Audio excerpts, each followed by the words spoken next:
Helen here from EVPL Oakland with another STEAM demonstration. Let's make a periscope, and we'll talk about light and reflection. A periscope uses mirrors to reflect light and help us see around corners. First we'll make our periscope, and then we'll learn about how it works. Let's gather our supplies. First, you'll need one very large sheet of thin cardboard. I got mine by recycling a family-sized cereal box. It is wide enough that we'll have plenty of cardboard to fold into a tube, plus have a little bit extra that we'll need.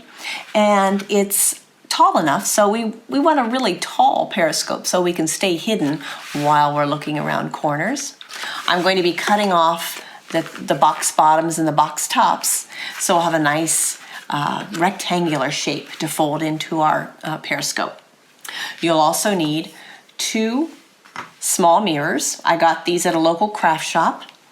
When I got them, they didn't have this tape around the edges. I put that there because mirrors are made of glass and they have very sharp edges. You'll also need some type of strong tape, such as clear packing tape or duct tape. I'm going to be using the duct tape because you'll be able to see it better and see where I place the tape when I'm making my periscope. You'll also need a pencil. You'll need a pair of scissors.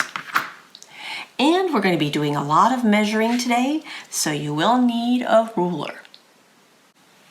Well, I've cut off the box tops and bottoms of our cardboard box, and now we're ready to make the box shape for our periscope. So to do that, we need to start with measuring one of our mirrors. Measure the width of the mirror. So I put the mirror down, I put my ruler up against the edge, and I count 1, 2, 3 inches. Our mirror is 3 inches wide. So to make the box shape for our periscope, we need cardboard that is 5 times the width of the mirror plus 1/2 inch. 5 times the width of the mirror. So that's 5 times the width of the mirror, which is, the width of the mirror is 3 inches. Oh, so it's 5 times 3 is 15. And then we add 1/2 inch, so 15.5 inches wide is how long we need to make this nice piece of cardboard. All right, 15.5 inches. So to do that, we'll move our ruler up to right flush with the edge, right up against the edge of the cardboard, and we need to count. So here we've got the first 12 inches, and we put a mark. And then we move our ruler again. Move our ruler again, and then we count. So this is 12, 13, 14, 15, and the 1/2 inch mark is right there. And you see I've already drawn a line there with a pencil.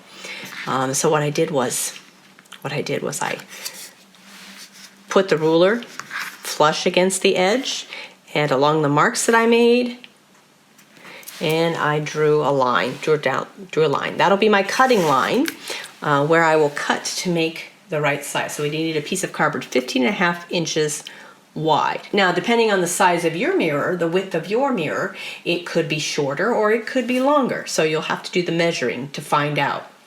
Well, I'm going to cut off this excess piece of cardboard, but I'm going to save it because I will need it later when it comes to put the mirrors in the periscope. So I'll save that, and then we'll come back and do a little bit more measuring. Next, we need to divide our cardboard into 5 equal panels to get ready for folding.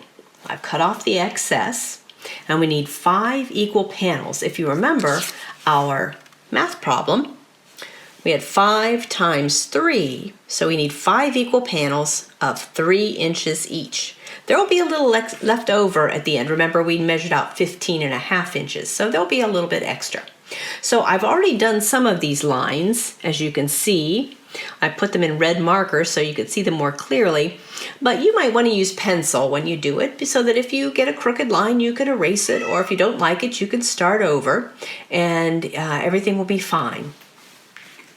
So I'll show you how I measured this. So I started down at the bottom with my ruler flush up against the edge of the cardboard. and I measured over 1, 2, 3 inches, and I put a little up and down mark at the 3-inch mark. Okay, I did one here. You can do as many or as little as you want. And I just do that all the way up, across. All right. Then when I get all the way to the top, I might put another one up here. There's not very many marks up here. So put that there. All right. When I get a lot of marks there, what I can do is I just line them up against my ruler, my straight edge, so they're all lined up nice and straight. And I start up at the top and I just make my line going down. And there I have my line. And I'll do it with some marker too so you can see it more clearly.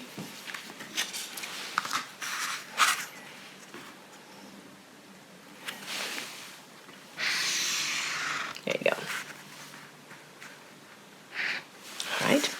Now, as you also see that I also have a line drawn at the bottom. We'll need this line a little bit later as we're getting ready to cut the holes for our mirrors. So I did that in the same way.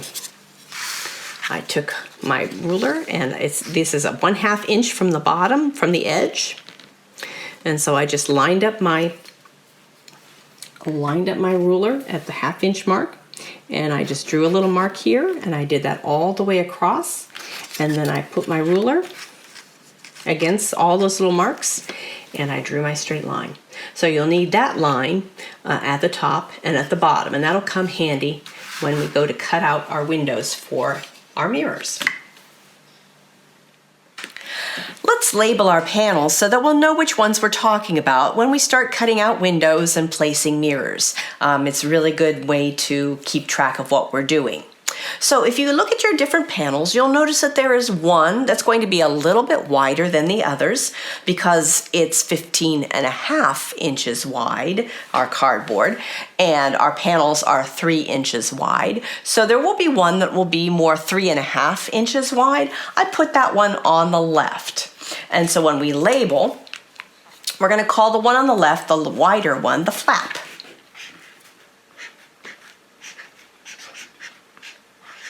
And then we're just going to label panel 1, panel 2, panel 3, and panel 4. This will help us keep track of what we're doing.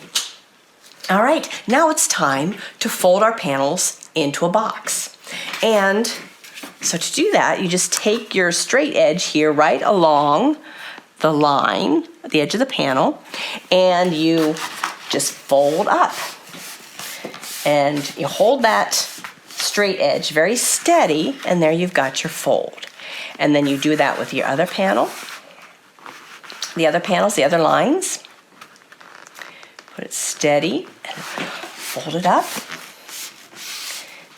If you hold that straight edge steady, you'll get a good straight fold. Now, if you notice on this one, I have a fold that was made for a corner of the cereal box, but I really don't want to fold it here. I need to make my fold here. So I put a clear piece of tape here to hold that fold steady while I make my new fold. And the straight edge will help here as well. So I'm going to fold up. Oh, see, yeah, that one cardboard, the cereal box fold wants to stay, but I'm going to use, there we go. Holding that straight edge over the old fold will really help. There we go. So that worked. And then I can put this here and make my last fold. Great. All right, so now we can fold it into a box.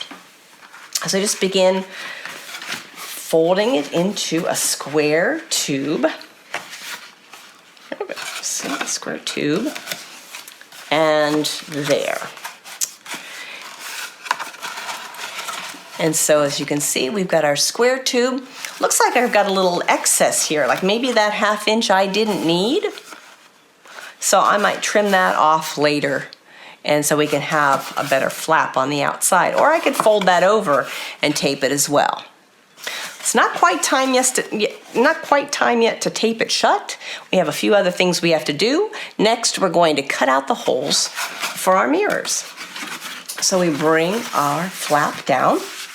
We bring our cardboard panels down, open it up, and at the bottom of panel 1, you'll mark and cut a square window just a little bit bigger than your mirror, a ½ inch from the bottom edge. So now you know why I needed to put this line here, this ½ inch from the bottom.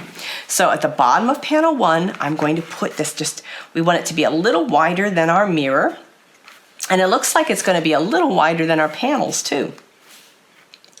And so I'm just going to bring it, I'm still going to cut on that red line, but I'm putting it a little bit, well, maybe 1/8 of an inch higher so that when I do cut it out, it's going to be a little wider. So I'm going to put a line up here. Put a line up here, wider. It's not going to, I'm drawing across tape, so it's not going to show very well. Right there, and then I'm going to go outside, just a little bit outside of the red line to cut. So it said we're going to do that here. You can kind of see the outline, and then we're going to also do it at the top of panel 3. So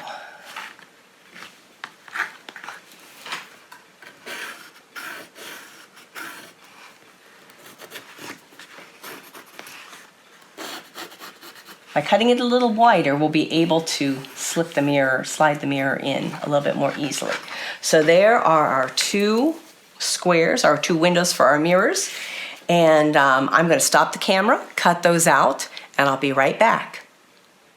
All right, I'm back, and I've cut out my windows. We're getting closer to the end, closer to having our periscope, which is very exciting, but I wanted you to take a look here. I cut out my windows, but I still left this 1/2 inch piece of cardboard intact. I did not cut it off.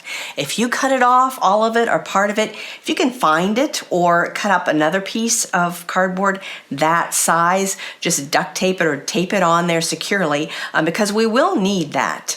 The way I cut it, in the middle of a piece of cardboard, I took my pencil and I poked a hole through the center, and then I could insert my scissor blades in and cut around without cutting through this area here, because you do need to keep that. So we've got our windows at the bottom of panel 1 and at the top of panel 3. And you'll notice some other changes. I drew some more lines. These are guidelines for the mirrors. When they get in place, the mirrors have to be put at a very certain angle so that they'll reflect images and back to our eyes. So we'll need to do that. And so how I did that was, I took my trusty ruler again, and I already have a line going across here. And then I needed to have a line across the bottom, so I just put my ruler at the bottom of the window and took my pencil and drew a straight line. Then I have a corner here and a corner here, and I just laid my ruler to match the corners and drew my line. So that's how you get those. So you'll need to draw 4 of those diagonal lines at the top of panel 2 and 4 and at the bottom of panel 2 and 4. Do you remember earlier on that I told you to save all of your scrap cardboard because we would need it later? Well, now's the time to get that out. We're going to make some cardboard strips. We're going to make 2 of them. They need to be a little narrower than the window. As you can see, you can still see some of the blue there. And also twice as long as the window. So this is twice as long as the window. So once you cut that out, then find the center and draw a line across it. This is what our mirror is going to rest on. So we will take the cardboard strip and we will put it up on that 1/2 inch piece of cardboard at the bottom of the window, and we'll take a very narrow piece of duct tape, handyman's secret weapon, and we will put it over the edge. All right, just put it over the edge and tape that strip on. You want this to be able to move freely. You don't want such a big piece of duct tape that the back is stuck to the cardboard. You don't want that. We need this to be kind of like a hinge. So now it's time to place our mirrors. Woohoo! So you get a larger piece of duct tape, handyman's secret weapon, and you'll make a reverse loop. put it on the back of the tape. Some people use hot glue.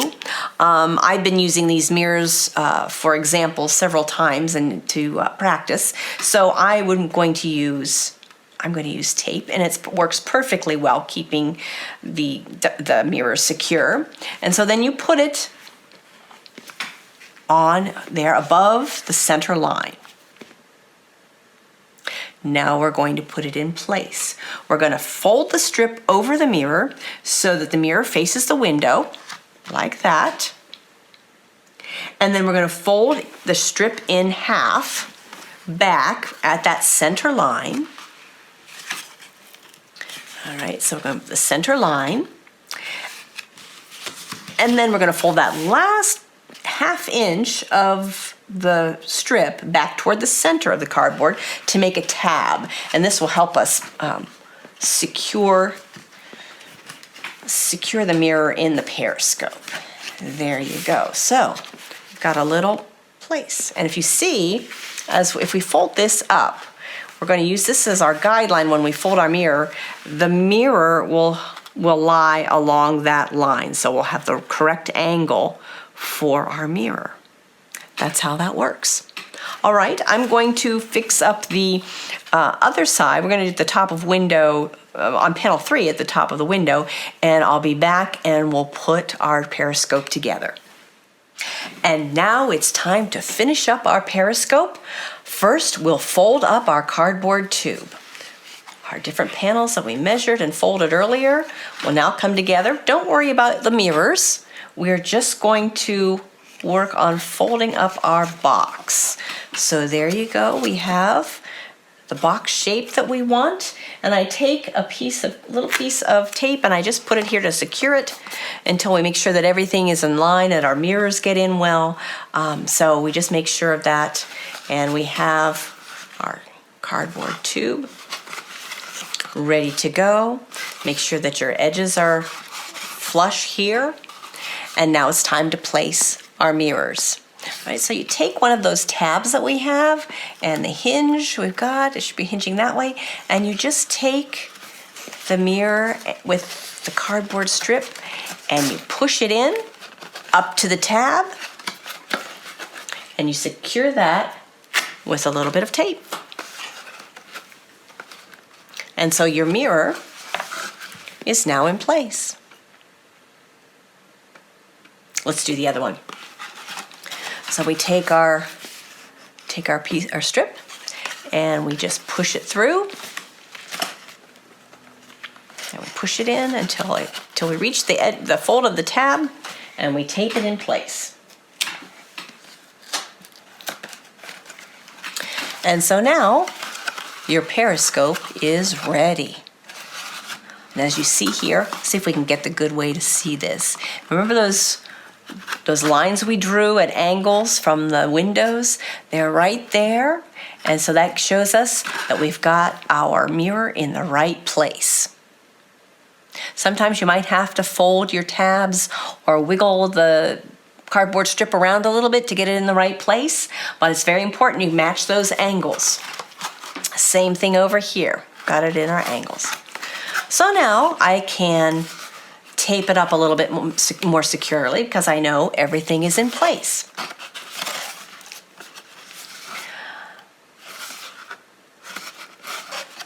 I think the next time I make one of these periscopes, I will put the plain cardboard side on the outside. I just did it this way because I wanted you to be able to see a plain surface so you could see my measurements clearly and my lines clearly. But I think the next time when I make one just for me, I might put the photographs on the inside. But this is still a pretty good periscope, so I'll probably just cover this with duct tape or craft paper or wrapping paper or something that I have at home, just to make it a little bit plainer. So now we have our periscope. So you might be wondering, all right, it was very important to place those mirrors at a certain angle and to get that correct. I wonder why. Periscopes are great fun to play with, but they're also very useful tools. Submarines use periscopes. The submarine can stay below the surface of the water, but the periscope can go up and show what's going on at the surface without disclosing the submarine's location. So it's a very useful tool, and it's because scientists have studied light and reflection. Have you tried out your periscope yet? Pretty cool, isn't it? Although I must admit, the first time I tried it, I had a little bit of trouble. I was holding it up. I wanted to see something across the room. And so I held it, and I pulled it up to my eye, and oh! I saw my own face. That's not what I wanted to see. So I had to tilt it. I had to tilt the mirror and the periscope so I could get the right angle of the mirrors to see what was across the room. If you remember, when we were building the periscope, I said many times that the angle of the mirrors is the most important thing. So don't get frustrated, keep trying, and you'll get it right. A periscope is an excellent tool to demonstrate what scientists have learned about light and reflection through optics, the science of light, and how it behaves. Light comes from two different kinds of sources, artificial or natural. An example of artificial light might be a light bulb. Can you think of a natural source of light? Something that produces its own light? The sun. The sun is a natural source of light. How about the moon? Nope, the moon is not a natural source of light. It reflects the light from the sun. In fact, most things that we see cannot create their own light, so they depend on reflection for us to be able to see them.